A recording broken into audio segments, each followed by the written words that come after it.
Film ini bermula dari sebuah ledakan bom yang meluluhlantakkan bangunan serta persawahan yang asri dan kehijauan. Belum diketahui dalang dibalik pengeboman tersebut siapa, dan inilah Rescue Dog. Berlatar di tahun 1965, bertempat di sebuah pangkalan militer Angkatan Laut Amerika. Komplotan tentara menyiapkan rencana untuk menyerang perbekalan Vietnam dalam sebuah misi rahasia. Mereka pun menyaksikan bersama titik-titik pengeboman dan menonton cara bertahan hidup di hutan rimba.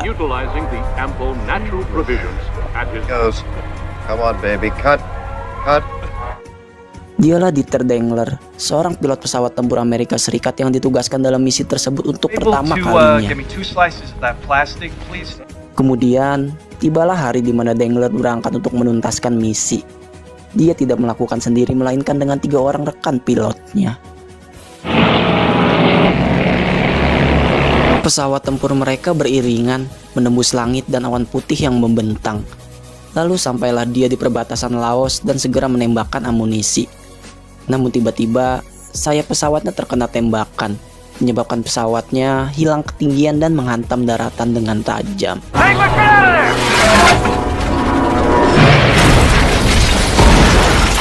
Untungnya, dia berhasil selamat dari kecelakaan tersebut. Namun naas, dia mendarat tepat di tempat pasukan Vietcong bersarang. Dia pun dikejar dan bersembunyi di dalam hutan.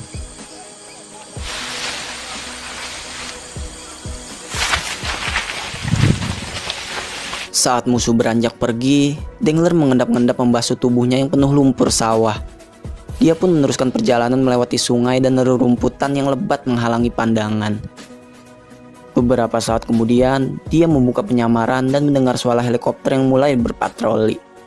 Kesempatan itu dia pakai untuk keluar, namun hampir saja ketahuan oleh penduduk sekitar. Lalu saat merasa aman, dia berlari menaiki bebatuan, berharap bahwa tim pencari akan kembali lagi.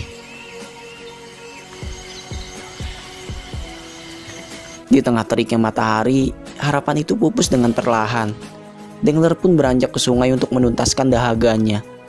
Lalu ketika berbalik, musuh sudah menodongnya dengan senjata.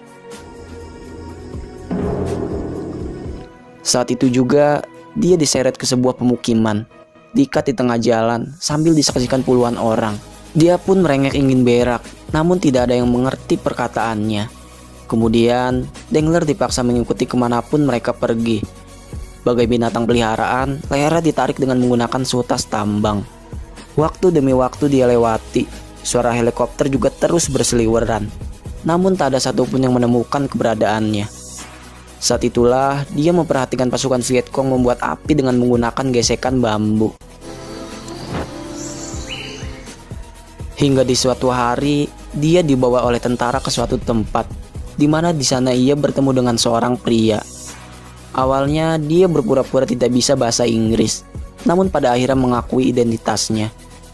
Lalu pria tersebut memberinya penawaran, menandatangani sebuah surat pembebasan, yang berarti dia resmi bergabung dan berkhianat dengan negaranya. Sontak saja dia menolak, menunjukkan wujud kecintaan terhadap Amerika. Hal itu mereka artikan sebagai pilihan kedua, yakni penyiksaan. Dimulai dari diseret seekor kerbau, digantung, ditempelkan sarang semut, bahkan diceburkan ke dalam air tanpa diberi makan.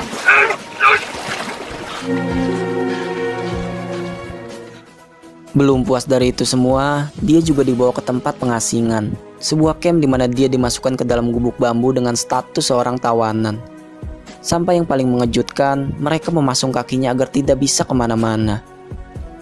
Beberapa waktu kemudian, dia diizinkan keluar dan berkenalan dengan 5 tawanan yang sekampung dengannya, di mana mereka semua memiliki bentuk yang lebih kacau darinya. Dialah Gen, pria yang sudah 2 tahun tertahan. Juga ada YC, orang Asia yang bekerja untuk Amerika. Begitu juga Visit dan Pochet yang berstatus sama seperti YC. Dan terakhir yang belum lama bergabung bernama Dwayne. Lalu Gen mengenalkan pada penjaga-penjaga camp. Mereka menciptakan panggilan sendiri dimulai dari yang paling kejam yaitu Hitler, yang paling baik bernama Jumbo, serta yang paling gak jelas yang suka jumpalitan. Kemudian mereka dikumpulkan dalam satu gubuk yang sama. Di sanalah Dengler memberitahu niatnya ingin kabur dalam waktu dekat. Namun Gin melarangnya. Dia meyakini bahwa penjaga pasti akan membebaskan mereka jika waktunya tiba. Hal tersebut Dwayne anggap sebagai omong kosong belaka. Sambil berbisik, dia berkata bahwa Dangler tidak akan bisa melarikan diri di tengah hutan tanpa adanya air. Memang gubuk ini bukan penjara, namun hutan di luar sanalah penjara yang sesungguhnya. Upaya kabur di siang hari juga sangat mustahil, karena ada 6 orang giat mengawasi. Dangler pun menjawab bahwa dia akan kabur di malam hari. The jungle is the prison. Don't you get it? You won't make it out of camp. There's 6 guys. Lalu seperti tertampar, malamnya dia dipasung dengan posisi zigzag bersama yang lain. Boro-boro berpikir kabur, bahkan Dwayne tidak bisa bergerak dan berak di tempat. Kemudian Dangler iseng bertanya, apakah ada paku di sini? Namun mereka tidak punya, karena semua properti terbuat dari bambu. Tapi tiba-tiba saja Pochet mengetahui. Esok paginya, mereka bekerja sama mengalihkan perhatian penjaga. Saat itulah, Dangler mencabut paku yang sudah dia incar. Kemudian, dia pun menggetok dan mengasah paku tersebut hingga tipis seperti kemauannya. Lalu saat malam tiba, terjawablah mengapa dia sangat membutuhkan paku. Di mana paku itu ia gunakan untuk meloloskan tangan mereka. Pagi harinya, pesawat Amerika berpatroli. Saat itulah para penjaga didera rasa panik yang berlebih. Padahal pesawat tidak mungkin juga menemukan mereka dari jarak sejauh itu. Dwayne pun menjadi sasaran kemurkaan Hitler dengan luka di telinganya. Kembali malam hari, Dangler melafalkan doa pada Tuhannya, berharap hujan cepat turun agar mempercepat rencana pelarian diri. Namun Gen lagi-lagi melarangnya, mengancam akan berteriak jika dia tetap nekat kabur. Dasar anak setan. Kemudian pada suatu hari, seorang penjaga menggunakan senjata amatiran, hingga peluru itu muncrat bebas dan menyebabkan mereka tiarap dengan segera.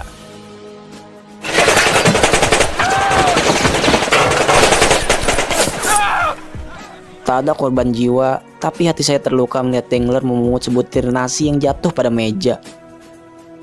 Hari demi hari sudah dia lewati, kumis dan jenggot mulai tumbuh dengan lebat. Begitu juga pipinya yang mulai menirus. Selama itu pula, dia mengumpulkan sedikit demi sedikit nasi untuk dia jadikan ransum. Tiba-tiba, teman-temannya memberi ucapan selamat atas kelahirannya. Dangler pun memberi mereka hadiah pisau yang terbuat dari kulit kerang. Di sanalah ia menjelaskan jika nasi yang dia simpan untuk perbekalan saat mereka melarikan diri. Dia juga menyusun rencana bahwa nantinya mereka akan mencuri senjata para penjaga dan balik menawan mereka. Malam harinya mereka menggelar bidak untuk menentukan posisi para penjaga. Namun tiba-tiba seorang penjaga datang mengejutkan. Untungnya Dwayne bisa mengarang alasan. Lanjut, mereka pun membuka pintu alas tidur mereka untuk kemudian Dangler keluar dari sana dan mengendap-endap ke arah pagar. Esoknya, dia mengajak Dwayne memastikan titik yang semalam ia gali tanpa ada kecurigaan. Beberapa waktu kemudian, barulah mereka melakukan voting. Dangler tetap ingin pada rencana, percaya jika mereka bisa melarikan diri bersama-sama. Gen tidak mau ikut, sementara Dwayne juga setuju dengan pendapatnya. Sisa dari mereka dalam perasaan kebimbangan. Hari terus berlanjut, hingga saat mereka menunggu makan, Hitler datang menyerahkan satu mangkuk sambil teriak marah-marah. Tentu mereka enggan, karena mangkok tersebut berisi ular Jepang. Namun karena kepalang lapar, Dangler justru memakannya dengan rakus dan doyan. Gen pun meminta jatah nasinya, namun dia tidak mengizinkan.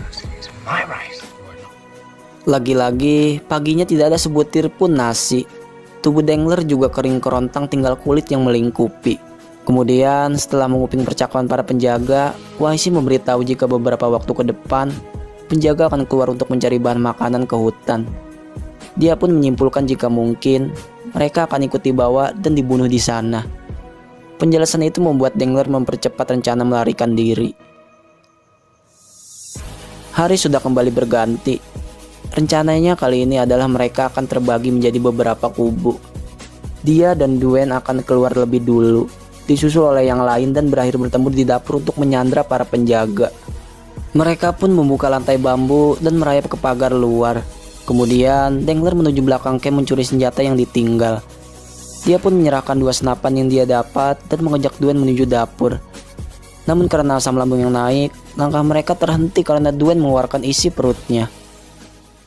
Dengler pun keluar lebih dulu dan menembaki para penjaga dengan membabi buta, sambil berteriak memanggil Gen dan yang lain. Dia pun mengajak Dwayne mengemasi persediaan, sementara Jumbo ia biarkan hidup seorang diri. Merasa tak sesuai rencana, dia memaki Gen dan yang lain dengan segala ucapan tolol. Dengler pun meninggalkan camp dengan perasaan yang sangat geram. Agak jauh dari sana, mereka berdua bertemu YC dan Gen. Lucunya, mereka sudah memakai sepatu dengan senjata di tangan masing-masing. Saat itulah dia menuntut penjelasan.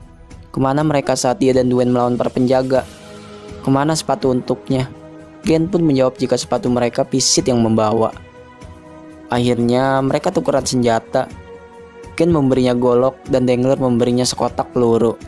Di sana mereka berpisah ke jalan yang dituju masing-masing. Emang bajingan gak tahu diri. Udah diselamatin malah kabur duluan ya, si bangsat emang. Singkat waktu mereka berdua terjebak hujan, berusaha menutupi badan dengan selembar daun pisang, hingga Dwayne membuka sekepal nasi yang mereka bawa. Namun baru satu suap menuju tenggorokan, tiba-tiba banjir datang dan menghantam tubuh mereka. Terbalut kotoran lumpur, mereka bersandar pada bebatuan dengan wajah syarat akan kesedihan. Kemudian waktu bergulir, pakaian basah mereka sudah kembali mengering. Dia pun mengajak Dwayne terus berjalan karena feelingnya berkata bahwa di ujung sana terdapat aliran sungai menuju Thailand. Setelah mengasruk di pepohonan, mereka mengikuti aliran sungai dengan memakai getek yang mereka buat. Dengler betul-betul berperan setia, membiarkan Dwayne naik sendiri di sana. Lalu tiba-tiba aliran kian membesar. Mereka baru menyadari jika tak jauh lagi air terjun sudah menanti. Secepat itu mereka berpegangan satu sama lain dan beranjak ke tepian. Hingga beberapa saat kemudian, di tengah gerimis yang membasahi bumi, mereka terpenung sambil membuka pakaian. Lalu nampaklah beberapa ekor lintah yang bahagia menggerogoti tubuh mereka. Niat keluar dari sana menemukan titik terang. Ternyata cobaan satu persatu datang menyulitkan. Hujan, dingin, dan sangat kelaparan.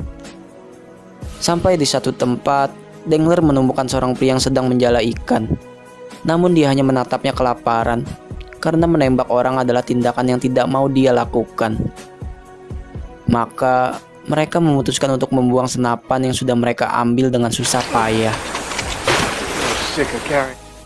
Kembali menggayuh langkah.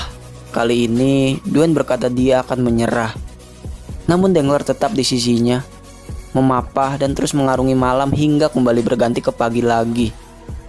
Mereka pun berhenti di sebuah kampung yang rimba. Saat itulah dia melihat helikopter yang datang dan lekas berteriak lantang.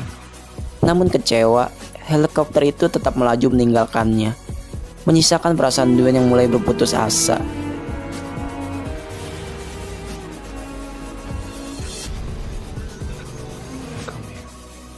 Kemudian Dengler membuat api yang besar, berharap esok keberadaan mereka akan tampak dari atas sana. Namun saat tiba waktunya, dia justru hampir terbunuh sia-sia. Terbangun dengan tubuh ringkih dan bergetar, Dwayne menemukan Dengler yang menunduk lesu. Lantas setelah upaya yang gagal, mereka pun melanjutkan perjalanan menyusuri hutan. Sampai di tengah jalan, mereka melihat bocah yang membawa seember air. Mereka pun mengiba, meminta belas kasihan. Namun bocah itu tak mengindahkan. Justru yang terjadi adalah penduduk datang meneriaki mereka dengan ucapan Amerika. Mereka menodongkan senjata, lalu tiba-tiba saja melayangkan parang tajam yang merobek paha Dwayne. Tak cukup dari itu, mereka juga menebas kepalanya hingga buntung. Hal itu membuat Dengler berteriak seraya mengeluarkan goloknya tak tentu arah. Dia pun berlari sekuat mungkin dan bersembunyi dengan rasa takut yang menyelimuti. Keesokan harinya, dia menemukan makanan sisa dari para tentara. Dia pun menikmati malam yang sunyi dengan sepotong ikan dan bayang-bayang tentang Dwayne yang kedinginan. Paginya, dia menangkap seekor ular dan memakannya hidup-hidup. Lalu tiba-tiba harapannya bersambut. Sebuah pesawat melintas melewatinya. Sesaat kemudian, 2 helikopter juga datang untuk menyelamatkannya. Meski sempat tertatih-tatih, terpeleset beberapa kali, bahkan ditembaki oleh Vietcong, dia pun berhasil naik dengan wajah cengengesan yang terpancar jelas. Dengler pun segera mengenalkan identitasnya, di mana kodenya merupakan Rescue Dan yang berarti penyelamatan fajar. Sampai di pangkalan, dia segera diamankan oleh pria berjas karena misinya bersifat sangat rahasia. Singkat waktu, dokter telah memeriksa keadaannya.